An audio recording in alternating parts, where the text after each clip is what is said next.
আসসালামু আলাইকুম। আজকে রান্না করব খাসির চর্বি দিয়ে ছোলার ডাল।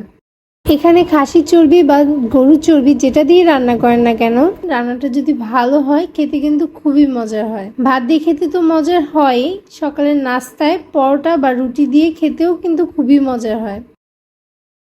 আর এটা রান্না করার জন্য আমি এদিকে ছোলার ডাল নিয়েছি 500 গ্রামের মতো। আর এর জন্য যেটা করব, প্রথমে আধা কাপ তেল গরম করে এর মধ্যে পেঁয়াজ দিয়ে দিচ্ছি। পেঁয়াজের পরিমাণটা এদিকে আছে আধা কাপের একটু বেশি। পেঁয়াজটা ভেজে নিচ্ছি আর এর মধ্যে দিয়ে দিচ্ছি ছোট ছোট দারুচিনির টুকরো, 4-5টা এলাচ, 3-4টা লং। পেঁয়াজটা ভালো করে ভেজে নিচ্ছি।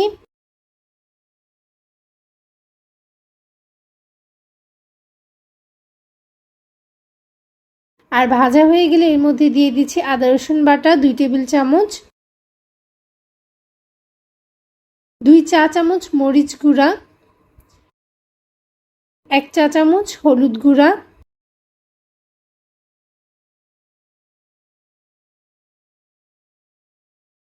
ধনে গুঁড়া 2 চা চামচ। ধনে গুঁড়োটা দেওয়ার ট্রাই করবেন, টেস্ট কিন্তু অনেকটা বেড়ে যায় এই ধনে গুঁড়োর কারণে। দিচ্ছি স্বাদ মতন লবণ।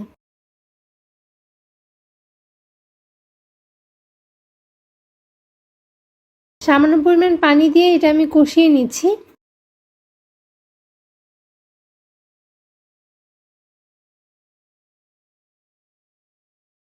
পানিটা শুকিয়ে যখন তেলটা বের হয়ে আসবে তখন এর মধ্যে দিয়ে দিচ্ছি চর্বি।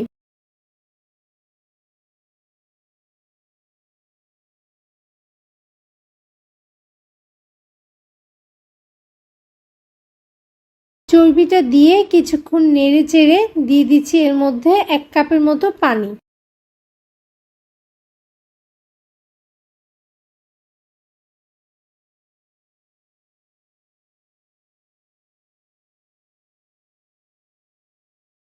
এখন এটা কিছুক্ষণের জন্য ঢেকে রেখে দিব। পানিটা যতক্ষণ না অনেকটা শুকিয়ে যাবে আর চর্বিটাও কষানো হয়ে যাবে। এই পর্যায়ে নেড়েচেড়ে এর মধ্যে দিয়ে দিচ্ছি ডাল।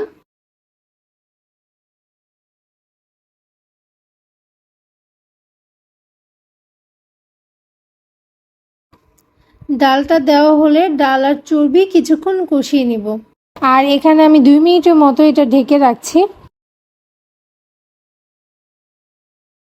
কষানো হলে এর মধ্যে দিয়ে দিব পানি।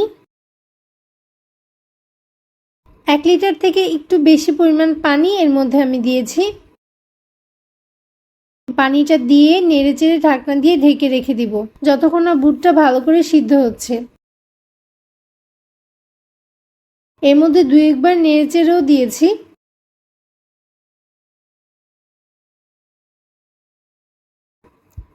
এই পর্যায়ে কিন্তু ডালটা সিদ্ধ হয়ে গেছে, পানিটাও অনেকটা শুকিয়ে গেছে। একদম শুকানো যাবে না, ঝোল ঝোল রাখতে হবে। এই পর্যায়ে নামানোর আগে জিরা দিয়ে দিচ্ছি। আমি এদিকে ছোট চামচ দিয়ে দিচ্ছি। জিরা আধা চা চামচ পরিমাণ দিলেই হবে।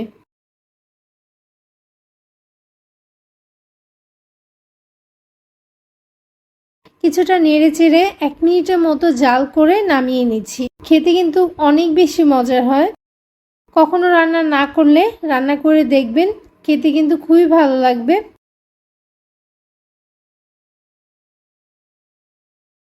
আশা করছি ভিডিওটি ভালো লেগেছে। ভালো লাগলে চড়ুইঘরে ভিডিও লাইক করবেন, কমেন্টস করবেন, ভিডিওতে শেয়ার করবেন।